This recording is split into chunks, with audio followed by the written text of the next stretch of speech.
안녕하세요. 경기공익활동지원센터를 통해서 만나 뵙게 된 문하영입니다. 저는 피스모모라고 하는 평화단체에서 대표로 활동을 하고 있고요. 저희 단체는 모두가 모두로부터 배운다. 앞글자를 따서 모모라는 이름을 가지고 있고 또 미하엘 엔데라는 소설가의 소설 모모의 의미를 담고 있기도 합니다. 오늘 이 시간을 통해서 평화와 안보 이것에 대해서 좀 이야기를 나눠보면 어떨까라는 제안을 받았어요. 근데 또 막상 한국 사회에서 살아가면서 동료들이랑 안보에 대해서 대화를 나눌 일이 생각만큼 많지는 않은 것 같아요. 그래서 오늘의 이야기들이 선생님들께 조금은 낯설게 느껴질 수도 있다라는 생각을 했습니다. 그리고 평화라고 하는 것도 마찬가지인데, 평화롭다. 오늘 너무 평화로운 것 같아. 이렇게 이야기를 보통 하시나요? 잘 사용하지 않는 단어인데 또 언뜻 보면 너무 일상에 깊이 들어와 있는 말이어서 때때로 그 단어의 의미를 저희가 깊이 생각해 볼 기회도 없는 것 같아요. 그래서 오늘 제가 활동가 여러분과 이야기 나누려고 하는 두 주제, 평화, 안보 두 가지 모두 조금은 일상에서 거리를 두고 낯설게 바라보는 시간과 공간이 필요한 것이 아닌가라는 생각을 해봅니다. 그래서 낯설어도 괜찮아 라고 하는 이 말을 좀 기억해 주시면 좋을 것 같아요. 오늘 제가 하는 어떤 이야기들은 굉장히 낯설게 느껴지실 수도 있고 생소하게 느껴지실 수도 있고 또 사실 화면으로 처음 만나시는 분들은 제 존재 자체가 낯서실 거예요. 그리고 여러분들은 또 작은 화면을 통해서 저를 만나시겠지만 지금 촬영을 하고 있는 장소에 있는 저도 굉장히 낯설거든요. 그래서 우리 모두가 어떤 정도의 낯설음을 함께 감수하고 있다, 감내하고 있다. 그래서 낯설어도 괜찮다라고 하는 것을 기억해 주셨으면 좋겠습니다. 안보에 대해서 이야기 나눠보자라고 이야기했는데요. 안보하면 어떤 것이 떠오르세요? 잠깐 한번 생각해 볼까요? 안보하면 떠오르시는 거. 어떤 이미지가 떠오르셨을지 제가 다 여쭤볼 수가 없지만 안보라는 단어를 들었을 때 막연히 떠올리시는 어떤 이미지들이 있으실 수 있다고 생각합니다. 근데 안보라는 말을 떠올렸을 때 영어로 흔히들 우리가 등치시켜서 사용하는 개념이 security라는 단어예요. 이 security라는 단어가 번역이 되어서 한국어로 자리 잡은 것이 안보라는 단어인데요. 과연 정확히 그 뜻이 무엇인가? 라고 생각해 보신 적 혹시 있으실까요? 그래서 오늘 이 시간에 이 안보라는 단어를 조금 낯설게 만나보려고 합니다. 일단 안보라는 단어가 왜 security라고 하는 단어의 번역어가 되었는지도 사실 궁금하기도 하고 우리가 이 안보라는 단어를 어떤 맥락에서 지금 이해하고 또 사용하고 있는가도 궁금해지는 거죠. 안보라고 하는 단어가 지금은 security라고 이해가 되지만 그렇게 번역이 되었고 최초로 번역하신 분들은 일본 분들인 것으로 생각이 돼요. 물론 중국을 거쳐서 일본을 거쳐서 한국에까지 자리를 잡은 개념이다라고 말할 수 있겠지만 19세기 초반만 하더라도 security라고 하는 단어 자체가 안보로 바로 이해되지는 않았다라고 하는 학자들의 연구가 있습니다. 그러면 그때 당시에 이 security라고 하는 단어는 어떻게 해석이 되었을까? 지금 화면에 제가 보여드리는 것처럼 이때 당시에 안보라고 하는 이 개념은 무사, 아무 일이 없다 또는 평안, 굉장히 평화롭고 안온하다, 안전하다라고 하는 단어의 의미로 사용이 됐었대요. 그러니까 지금 21세기를 사는 우리들은 security라고 하면 안보를 딱 떠올리지만 예전의 사람들은 security라고 했을 때 아무 일 없어. 되게 안전하다. 이런 감각을 느꼈을 가능성이 있는 거죠. 시간 속에서 사회적인 변화 속에서 이 단어의 의미와 용례가 바뀌어서 지금 현재로 굳어진 것이라고 볼 수 있습니다. 그러면 왜 그렇게 굳어졌을까? 이 안보라고 하는 개념을 조금 들여다보면요. 그냥 안보 두 글자가 있는 게 아니라요. 안전보장이라고 하는 네 글자의 줄임말입니다. 피스모모가 모두가 모두로부터 배운다의 줄임말인 것처럼 안전보장, 안보라는 줄임말인 거예요. 그래서 저희가 지금 사용하고 있는 안보라고 하는 단어는 그 자체로 하나의 개념이라기보다는 하나의 개념처럼 사용되지만 사실은 그 의미가 안전보장이라고 하는 의미를 가지고 있다. 여기에서부터 출발을 좀 해보고 싶습니다. 그러면 안전보장, 안보를 두 개의 단어들로 볼 수 있잖아요. 안전과 보장. 그렇다고 하면 안전이라고 하는 것을 보장한다라고 하는 걸 어떻게 이해하면 좋을까? 먼저 안전이라고 하는 것을 좀 낯설게 볼까요? 안전하다. 어떨 때 안전하다고 느끼세요? 음, 오늘 여기 올 때 저 운전을 해서 왔거든요. 운전을 해서 오는데 제 주변에 너무 빠르게 운전하는 차가 있었어요.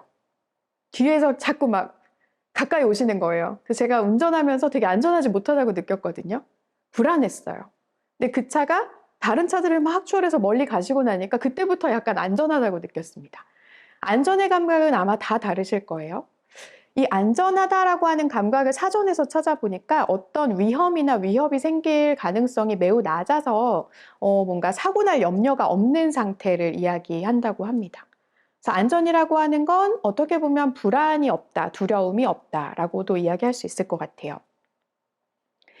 그러면 안전은 위험이 생기거나 사고가 날 가능성이 낮다라고 하는 단어인데 이 안전 보장이라는 것이 합쳐져서 축약된 안보라는 개념은 그럼 사전적으로 어떤 의미를 가지고 있을까? 사전을 찾아보니까 편안하게 보전함이라는 단어의 의미가 있고요. 정치라고 하는 조건을 달고 해석되기로 안전보장을 줄여 이르는 말이다. 이렇게 되어 있어요.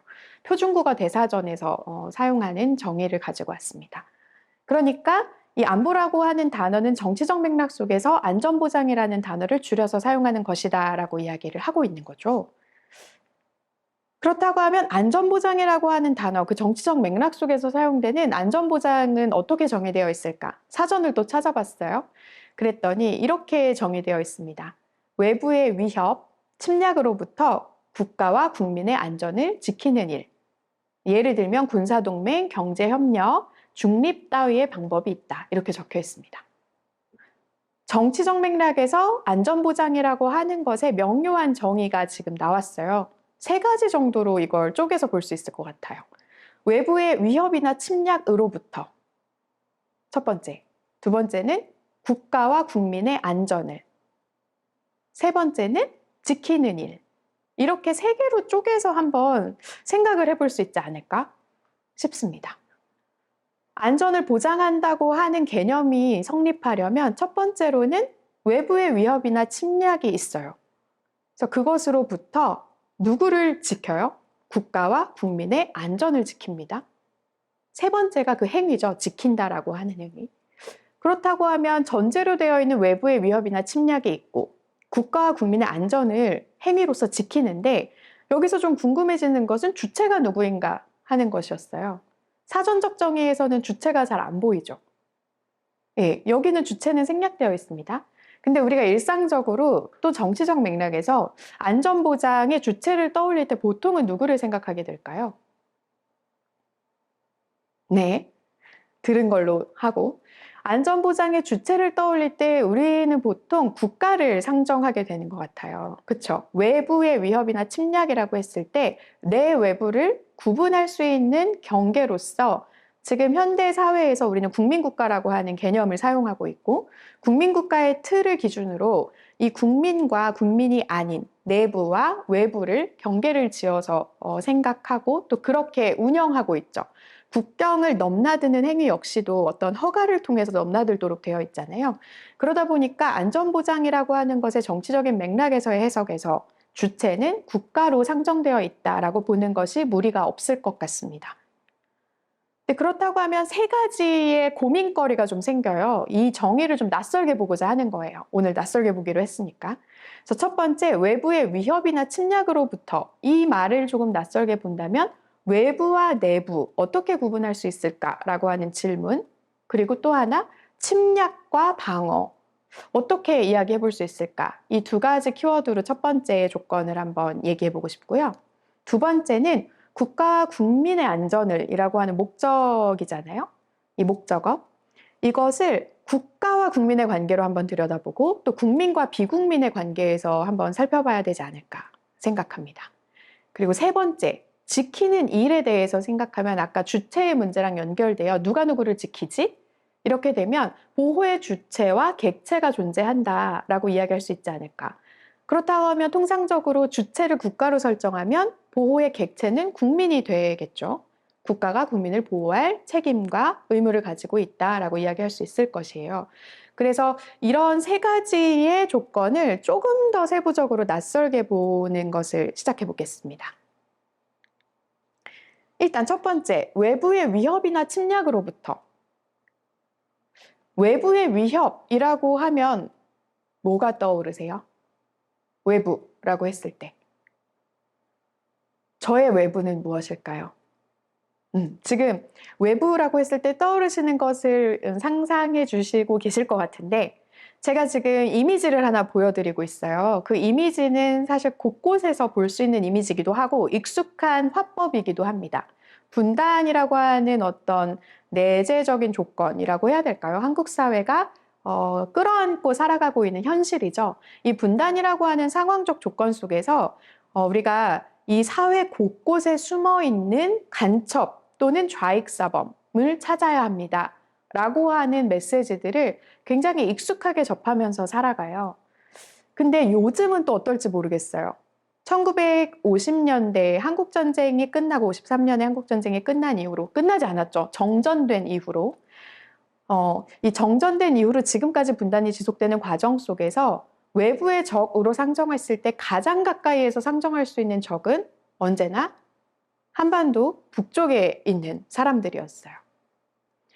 그것에 대한 메시지의 노골성은 시대가 변화하면서 굉장히 옅어진 부분은 있지만 근본적으로 적이냐 아니냐의 논쟁은 정치적으로 계속해서 활용되고 있는 굉장히 익숙하고도 진한한 레토릭, 어떤 수사학이라고 말할 수 있을 것 같아요. 그래서 한국 사회를 구성하는 매우 중요한 인식적인 요소 또는 인식의 한계를 규정하는 요소일 수도 있는 이 분단이라고 하는 조건이 외부의 위협과 침략을 상상하게 하는 데 굉장히 중요한 전제가 된다라고 말씀드릴 수 있을 것 같아요. 근데 그러면 외부와 내부가 명확하게 나뉠 수 있는 게 맞는가? 이 질문을 좀 가져보고 싶은 거예요. 낯설게 보려고요. 외부와 내부가 명확하게 면밀하게 나눠질 수 있는 게 맞나? 이런 질문을 하는 것은 제가 지금 보여드리고 있는 이미지들이 간첩이라고 호명되고 규정되고 법원으로부터 판단되어서 처벌까지 받았던 사람들에 대한 그 이후의 지속적인 조사를 통해서 그것이 결국은 사실이 아니었어 라고 밝혀진 사례들이 너무너무 많은 거예요. 외부의 침략, 외부의 위협이라고 하는 안전보장의 전제가 있는데 그 외부로 규정되는 것이 반드시 국경 너머에만 있었던 것은 아니었다는 거죠. 국민국가라고 하는 틀을 만들기 위해서는 누가 국민이고 누가 국민이 아닌가라고 하는 기준을 세워야 하는데 국민인 줄 알았더니 이거 뭐야 외부랑 내통하고 있었네? 국민이 아니네? 그러면 너는 이제부터 비국민이야. 라고 규정됐던 사람들, 그래서 어떤 정권, 특정한 정권에 위협이 된다거나 우리 사회에 악이 된다고 판단받아서 목숨을 잃는 사건들까지 벌어졌지만 과거에 조사를 해보니 그것이 사실이 아니었다. 그래서 국가가 배상해라 라고 하는 판결들이 굉장히 많이 있어요. 그러면 외부라고 하는 것을 명확하게 구분할 수 있는가라고 하는 질문이 생겨나죠. 그리고 외부의 위협을 명확하게 규정하려고 하는 이러한 접근은 불안과 두려움의 요소로서 외부를 규정하게 되고 그 외부의 적을 상정하고 있기 때문에 내부 안에서도 외부와 내통하거나 접촉하는 사람들을 계속 찾아내서 두려움과 불안의 요소를 제거하려고 하는 양상을 가지게 됩니다. 그래서 이 완벽한 외부가 존재하는가? 완벽하게 외부로부터 안전을 보장할 수 있는가라고 하는 질문을 가져보게 해요. 국가의 안전보장이라고 하는 것과 내부와 외부 사이에 어떤 관계를 우리가 생각해 볼 수 있을까? 활동가의 시선이라고 했을 때 함께 이 사회를 꾸려가는 동료 시민들과 어떠한 관계성 속에서 어떠한 관계를 맺으면서 활동해 갈 것인가라고 질문할 때 누가 국민이고 누가 국민이 아닌가? 그것을 누가 판단하는가? 이런 질문들을 우리가 꼭 한번 만나봐야 하지 않을까, 마주해봐야 하지 않을까 생각합니다. 많은 사람들이 이 국가의 성립의 과정, 특히 국민국가 성립의 과정이 난민의 형성 과정과 동일하다라고 이야기해요. 그러니까 여기까지는 국민이야. 이 국경 안에 들어오는 너희까지는 국민이야. 근데 국경 바깥에 있는 존재들, 너희들은 국민이 아니야.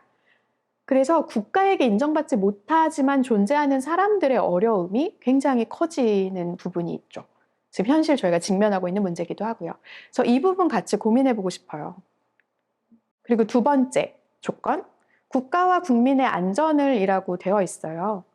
그러면 국가와 국민의 안전을 이라고 하는 이 정의 속의 표현에 두 가지가 동일하게 들어가 있기는 한데 과연 그럴까라는 생각을 해보게 됩니다. 사진 하나를 보시면 제가 열린 군대를 위한 시민연대라고 하는 단체에서 기록했던 사진을 가지고 왔는데요. 국민방위군 사건이라는 거 혹시 들어보셨어요? 한국전쟁 때 군인이 부족해지니까 군인으로서 훈련되지 않은 굉장히 많은 사람들을 전국에서 막 모아낸 거예요. 그리고 이분들을 모아내서 군인으로 차출을 했는데 이분들에게 제대로 군수품이나 어떤 보급 물품들이 지급이 되지 않아서 한겨울에 굉장히 추울 때 식사도 못 하시고 방한용품도 없고 그래서 굉장히 열악한 상황 속에 거의 수만 명이 사망했다라고 이야기되는, 그리고 수만 명이 사망했는데 어디서 어떻게 사망하셨고 누가 돌아가셨는지 기록도 남아있지 않은 사건이에요. 그래서 한국사의 가장 비극적인 군수 비리 사건이다라고도 이야기합니다. 왜냐하면 물품이나 그 보급품들은 제대로 있었어요. 근데 전달이 되지 않았다라고 하거든요. 그래서 이렇게 되었을 때 국가가 국민을 불렀어요. 나라를 지켜라, 나라를 같이 지키자라고 불렀는데 국가의 시스템적인 문제로 인해서, 이 오류로 인해서 같이 국가의 안전보장을 위해 호명되어 온 국민들이 지켜지지 못하는 상황이 만들어졌죠. 국민을 호명한 국가가 그 국민들의 안전을 보장하지 못하는 사례들의 예시. 또 하나, 저희가 5.18이라고 기억하는 이 사건, 광주의 국민들이 외부의 적으로 규정되면서 국민들을 지키고자 존재하는 군대인데 국민을 향해서 총을 발사하는, 사격하는 사건들도 있었습니다. 그렇기 때문에 국가와 국민의 안전이 항상 등치되는 건 아니라는 거예요. 국가와 국민이 동일시될 수 있는가라고 하면, 국가에 위급한 상황이 있다라고 하면 국민은 국가보다 덜 중요하게 여겨지는 사례들이 역사 속에 굉장히 비일비재했다. 국민은 국가의 안전을 위해서 동원될 수 있지만 한 국민의 안전을 위해서 국가가 동원되는 일들은 굉장히 드문 일인 것 같아요. 그래서 여기에 대해서도 낯설게 볼 필요가 있죠. 국가와 국민의 안전이 같은 선상에서 동일하게 지켜지는가? 그럼 여기서 어떤 딜레마가 발생하는 것 같아요. 그러면 국가가 위험할 때 일개 개인의 안전 때문에 국가를 위험에 빠뜨릴 수 있느냐? 이런 질문. 어떻게 응답하시겠어요? 한 사람을 구하기 위해서 온 국가를 위험에 빠뜨릴 수 있느냐? 대답하기 되게 어렵죠. 어떤 상황인지도 고민을 좀 해봐야 될 것 같고요. 그래서 굉장히 극단적인 질문이지만 이런 질문 속에 국가 안보에 대해서 다른 생각을 해볼 수 있는 기회들이 많이 차단되는 것 같아요. 국가 안보는 너무나도 절대적인 것이기 때문에 이것에 대한 예외적인 요소들을 고려할 기회가 우리 일상에 별로 없는 거죠. 그래서 저는 국가와 국민의 관계에 대해서 면밀하게 검토하는 것이 우리가 안보를 낯설게 보는 데 있어서 굉장히 중요한 접근이지 않을까 생각합니다. 그리고 세 번째, 지키는 일에 대해서 두 번째 조건이랑도 연결되고 첫 번째랑도 연결이 되는데요. 이 보호의 주체로서 국가가 존재하고 객체로서 국민이 존재한다라고 했을 때 보호의 주체로서 국가가 어떻게 기능하고 역할하는가라고 질문을 해보면 국가를 지킨다는 어떤 행위에 참여하는 것은 또 한 사람 한 사람의 국민 행위자인 것 같아요. 그러면 한 사람 한 사람의 국민 행위자 없이 국가의 안전을 지킬 수 있는가라고 하면 그럴 수 없죠. 왜냐? 국가라고 하는 것은 국민으로부터 나오는 권력을 가지고 있는 것이잖아요. 우리 헌법에 보장되어 있잖아요. 이 국가의 모든 권력, 대한민국의 모든 권력은 국민으로부터 나온다라고 규정이 되어 있어요. 그렇다고 하면 보호의 주체와 객체가 명료하게 나누는 것이 아니라 상보적인 관계로서 국민이 국가 안전을 보호하는 주체이기도 하면서 객체인 것.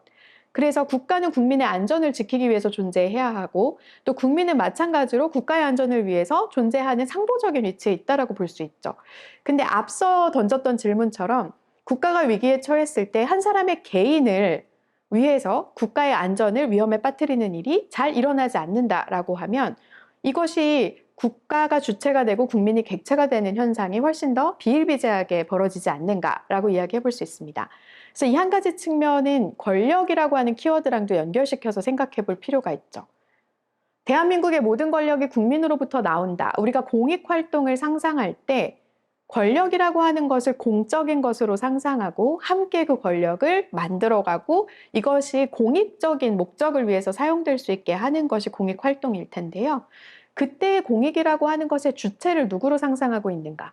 우리가 국민으로 상상하고 있다 또는 시민으로 상상하고 있다. 나의 동료 시민들로 생각해 본다고 하면 그 동료 시민들의 안전을 지키는 그 결정권이 과연 동료 시민들한테 있는가? 나한테 있는가? 라고 질문을 해보게 되잖아요. 그랬을 경우에 안전 보장의 결정권이 시민들한테 많이 있는 것 같지는 잘 않아요. 특히나 안전 보장의 맥락에서는요. 그래서 이 부분을 고민해 볼 필요가 있지 않은가 말씀드리고 싶고요.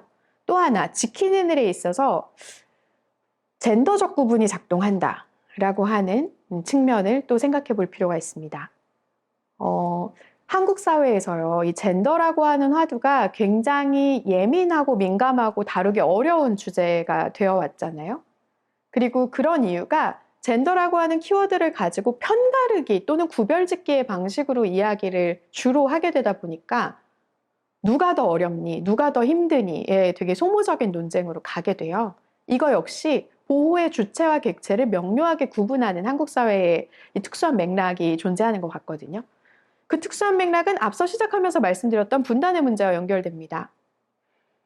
한국 사회에서 국방의 의무를 가지고 있고 의무로서 호명되는 남성들의 경우에는 굉장히 젊은 시절에 굉장히 소중한 시간을 군대에 가서 보내야 된다는 부담이 있어요. 여성들에게는 국방의 의무가 의무로서 있지 않기 때문에 여성들은 그 부담으로부터 자유롭다라는 조건이 있으니까 이 국방 또는 안전보장 이야기가 나오면 남성과 여성이 대립하는 것처럼 보여지는 거예요. 남성들이 이야기합니다. 너네 군대 안 가잖아. 그럼 여성들이 거기에 대해서 또 얘기하는 것처럼 전형화시키는 맥락들이 있죠. 너넨 아이 안 낳잖아. 이 두 가지의 이 논쟁적이고 소모적인 대립이 과연 유의미한가? 이런 질문을 해보고 싶어요.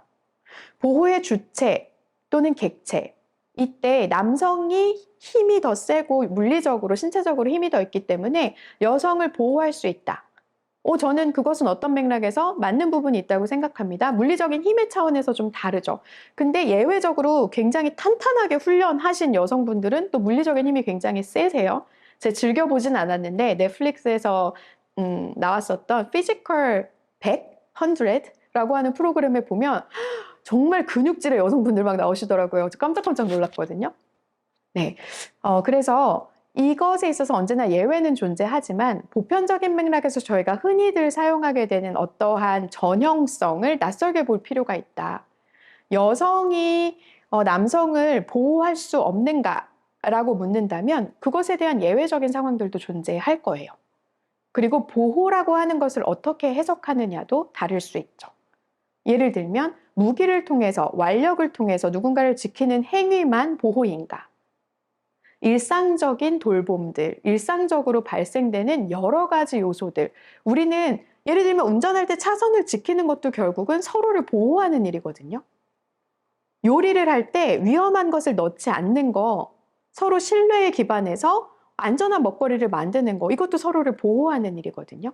그래서 보호라고 하는 것, 지키는 일이라고 하는 것을 단일하게 해석하지 않고 다층적으로 해석하려고 하는 노력이 이 보호의 이미지를 다르게 바꿀 수 있다. 보호라고 하는 것이 가지는 남성적인 전형성을 다층화하고 다변화할 수 있는 가능성을 가지고 있다라고 말씀드릴 수 있을 것 같아요.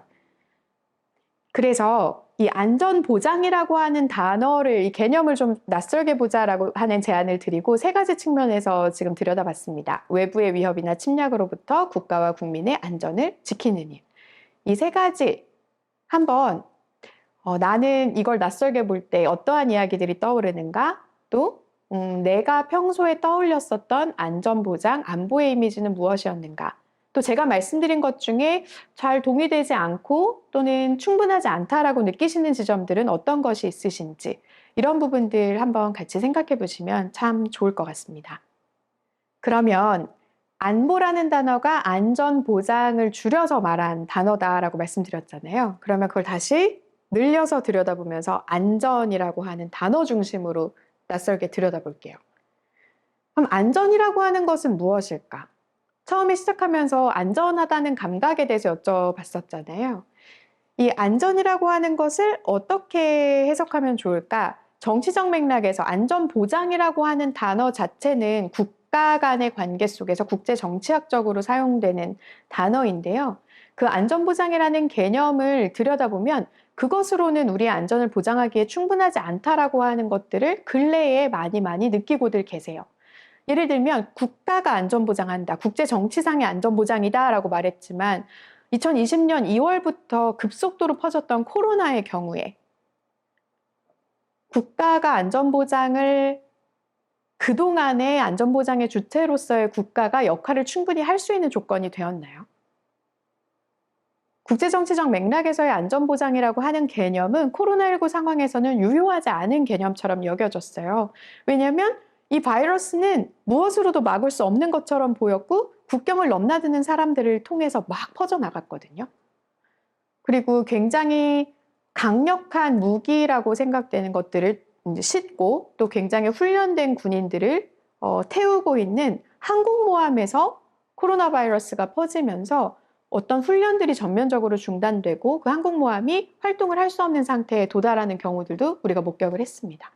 그래서 국가가 군사적인 방법을 통해서 안전을 보장하는 이 국가의 군사안보적인 측면이 코로나19 상황에서는 그렇게 적합한 개념이 아닐 수 있다라고 하는 이야기들이 많이 나왔어요. 그렇다고 하면 안전이라고 하는 것을 낯설게 보고 새롭게 들여다봐야 할 필요가 도래하는 거죠. 그럼 안전이라고 하는 단어를 어떻게 해석해 보면 좋을까? 이 안전은 앞서서 어떠한 위험이나 위협, 사고가 날 염려가 없는 그런 상태를 이야기한다라고 했거든요. 네, 안전이라고 하는 것이 어떠한 요소들을 포함하고 있는가를 들여다볼게요. 우리가 일상적인 재난이라고 했을 때 떠올리시게 되는 것들이 있을 거예요.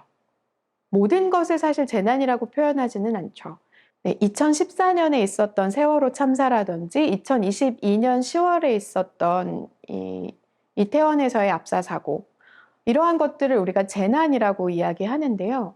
이것을 우리가 재난이라고 부를 때에는 이유가 있는 것 같아요.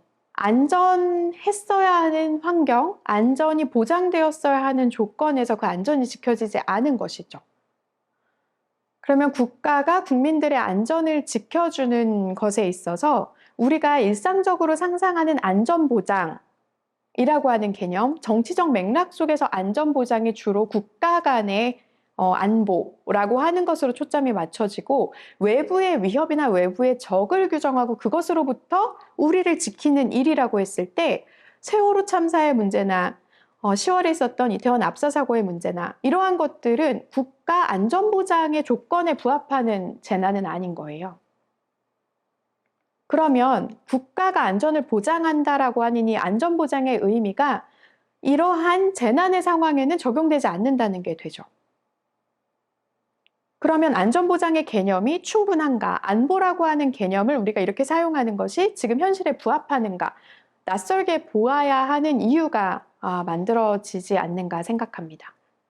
그러니까 외부의 적이 없어도, 외부의 위협이 없었어도 우리 일상에서 굉장히 비극적인 재난들이 일어났을 때 이러한 재난으로부터 국가는 국민을 지켜야 할 의무가 있는 거잖아요. 그렇다고 하면 안보의 개념에서 첫 번째 조건이 부합하지 않는다라고 하는 생각을 할 수 있죠. 안전을 보장하는 일에 꼭 외부를 상정해야만 하는가? 이것은 굉장히 낡은 개념 아닌가라고 이야기하고 싶어요. 또 하나, 아까 코로나19를 말씀드리기도 했는데요. 코로나19와 같은 전염병의 문제와 또 저희 모두가 피부로 느끼고 있는 기후위기의 문제를 한번 생각해 볼까요? 이 기후위기의 문제라고 하는 것은 내 외부를 구분할 수 있나요? 전염병이라고 하는 위기로부터 내 외부를 구분하는 것이 가능한가요? 코로나19가 막 시작되고 나서 내외부를 구분하려고 하는 시도들이 있었어요. 특정한 국가를 지목해서 그 국가의 사람들을 바이러스의 어떤 숙주로 규정하고 그 국가의 사람들을 혐오하는 일들이 막 벌어졌죠. 한국 사회 안에서도 그 혐오가 일어났는데 한국 사회에서는 그 특정한 국가를 혐오하는 어떠한 흐름이 만들어졌다면 글로벌 차원에서 봤을 때 서구의 사람들은 아시아계 전체를 혐오의 대상으로 하는 일들도 벌어졌습니다. 그러니까 우리가 직면하고 있는 안전을 위협하는 위기의 원인을 외부에서 찾으려고 하는 노력은 항상 책임을 떠넘길 누군가를 필요로 해요. 우리는 아닌데, 우리는 안 그랬는데 외부의 저 사람이, 외부의 저 나라가, 외부의 저 적이 이랬기 때문에 우리가 침범당하고 위협을 받게 되었어. 그러니까 우리는 국경을 더 단단히 봉쇄하고 우리를 더 안전하게 지켜야 해. 이러한 접근들이 과거에는 어느 정도 적용이 되었다고 한다면 지금 일상적으로 모두가 연결되어 있는 초연결 사회에서 과거의 방식으로 계속해서 외부에 누군가를 규정해서 책임을 떠넘기는 이러한 접근이 우리의 안전을 보장하는데 적합한가, 도움이 되는가 라는 질문을 해봐야 한다는 것이죠. 아까 security라고 하는 단어가 번역되어 오면서 안보로 정착되었다라고 말씀드렸잖아요. 그 security라고 하는 단어가 원래는 무사, 평안이었지만 어느 순간 안보로 규정되게 되었던 흐름 속에 굉장히 중요한 사건이 있어요. 유럽에서 security라고 하는 단어의 맥락이 안보로 해석될 수밖에 없는 조건이 있었거든요. 뭐냐면 제1차 세계대전입니다. 그 참혹한 전쟁의 경험으로 인해서 국가의 안보, 국가의 존립이 굉장히 중요해진 거예요. 그러다 보니까 아무 일 없이 평안한 상태, 안전한 상태라고 얘기했던 개념 자체가 국가와 안전을 등치시키면서 굉장히 유착된 개념으로 안보로 고착된 거죠. 그리고 그 이후에 제2차 세계대전이 있었고 한국 사회에서는 또 한국 전쟁을 저희가 경험했잖아요. 그러다 보니까 계속해서 안전이라고 하는 것을 국가가 없이는 생각할 수 없는 굉장히 협착된 상태의 안전 개념이 자리를 잡게 됐고 그 자리 잡은 안보라고 하는 개념 속에서 안전이라고 하는 것을 상상하는 방식이 국가를 떼어놓고는 상상할 수 없는 상태가 되기도 했던 것 같습니다. 또 한편으로는 안전보장이라고 했을 때 그 안전이라는 것이 무엇인지에 대해서 충분히 질문해 볼 기회가 없었던 것이기도 할 거예요. 그래서 외부의 무언가를 상정하는 안전보장의 개념으로는 지금 우리가 직면한 위기의 상황들을 타개해 나가는데 결코 충분하지 않다. 활동을 통해서 만들고 싶은 공익을 고민하고 또 분별해 나가는 데 있어서 외부라고 하는 조건이 아니라 내 외부를 넘나드는 그 안전의 문제를 낯설게 들여다볼 필요가 우리 활동가들에게 있지 않은가라는 말씀을 드려보고 싶습니다.